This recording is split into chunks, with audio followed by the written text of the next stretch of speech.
Hello guys, welcome back to our channel. இன்னைக்கு நம்ம பார்க்க போகிறது முருங்கைக்காய் கீரை இருக்கு இல்லையா, முருங்கைக்கீரை அது எப்படி செய்கிறது அப்படின்னு தான் நம்ம பார்க்க போகிறோம். அதுக்கு தேவையான பொருட்கள், முருங்கைக்கீரை வந்து இலையை உதிர்த்து நல்லா வந்து பொடி பொடியாக அரிஞ்சுக்கணும். வெங்காயம் நறுக்கணும். இது வந்து சீட்ஸ் எடுத்த வரமிளகா, உப்பு தேவையான அளவு, துருவன தேங்காய். இப்போ வந்து நம்ம ஒரு கடாயில் எண்ணெய் ஊற்றி கடுகை போடுறோம். கடுகு பொரிஞ்சிருச்சு. ஸோ நம்ம இப்போ வந்து வெட்டி வச்சுருக்க வெங்காயத்தை ஆட் பண்ண போகிறோம்.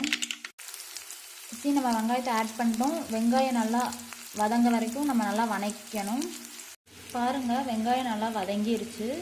நம்ம இப்போ வந்து பொடி பொடியாக வெட்டி வச்சுருக்கோம்லவா, அந்த முருங்கைக்கீரையை உள்ளே ஆட் பண்ண போகிறோம்.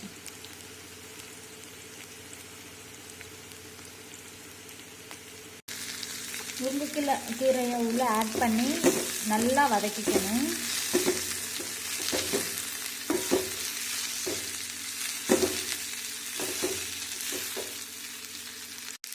நான் முன்னாடி வீடியோலேயே சொல்லியிருக்கேன், உங்களுக்கு சீக்கிரமாக வேகணும் அப்படின்னா நீங்கள் உப்பு உள்ளே ஆட் பண்ணிக்கலாம்.